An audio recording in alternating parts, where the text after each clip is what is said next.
Donald Trump's secret theory about Barack Obama's endorsement. President Donald Trump is, at heart, a provocateur. One of his favorite tools to stir up trouble is by embracing of conspiracy theories and sometimes even starting ones of his own. Which is exactly what Trump did during the daily coronavirus briefing from the White House on Wednesday. Asked about Vermont Senator Bernie Sanders dropping out of the Democratic presidential race, leaving former Vice President Joe Biden as the de facto Democratic nominee, Trump said this, bolding is mine. You know what? I'll tell you, it does amaze me that President Obama hasn't supported Sleepy Joe. It just hasn't happened. When is it going to happen? When is it going to happen? Why isn't he? He knows something that you don't know, that I think I know, but you don't know. So it'll be interesting. So, according to Trump, former President Barack Obama has held off on endorsing his vice president for president because he knows something that you don't know, that I think I know, but you don't know. Which is, of course, patently ridiculous. The idea that Trump possesses some sort of secret knowledge about Obama's reasons for staying out of the 2020 Democratic presidential race to date assumes that Obama, or someone close to the former president, has confided this secret to Trump or someone close to him. There's a 0% chance that happened. Returning to planet Earth for a minute, this is how Obama has publicly explained his neutral stance in the race.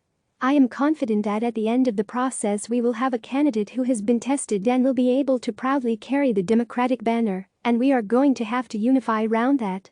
That was one of the few comments Obama made about the race, choosing to avoid even the appearance that he had his finger on the scale for any of the many candidates. Obama did warn, however, that the candidates needed to remember that voters were less revolutionary than interested in improvement. It's also worth remembering that Obama stayed out of 2016, which featured his former Secretary of State Hillary Clinton, until the summer, when the primary process had formally concluded. So it's not terribly surprising that in early April Obama hadn't endorsed Biden, especially since Sanders just left the race on Wednesday. If, in 3 months' time, Obama is still on the sidelines, that's a story. But there's no chance he will be. Of course, Trump knows all of this. I'm sure he's got to come out at some point because he certainly doesn't want to see me for 4 more years, Trump said of Obama at another moment of the press briefing on Wednesday. And he doesn't care. Trump's goal here is simple. Use Obama's lack of a Biden endorsement as a way to suggest that there is something bigger and more nefarious going on with Biden. That something is wrong. It doesn't take a genius to see what Trump is getting at. All you need to do is watch conservative media for a few minutes to get it. Here's Tucker Carlson from his show last night. Ask yourself, is Joe Biden ready to lead this country? Could he find his car in a 3-tiered parking garage? Could he navigate a salad bar? And by the way, what exactly is his position on the coronavirus pandemic? Those are the mysteries Democrats now face. The not-so-subtle suggestion is that Biden isn't all there mentally. Trump himself has been even more blunt in pushing this idea. At a rally in North Carolina in early March, he told the crowd this. Sleepy Joe.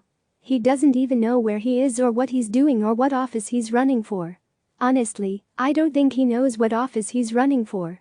They're going to put him into a home, and other people are going to be running the country. They're going to be super left radical crazies. And Joe's going to be in a home and he'll be watching television. What proof does Trump have to make such a major charge? That Biden occasionally misspeaks? Or struggles to find a word?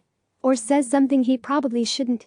Those have been Biden trademarks for the better part of the last 4 decades he has spent in public life.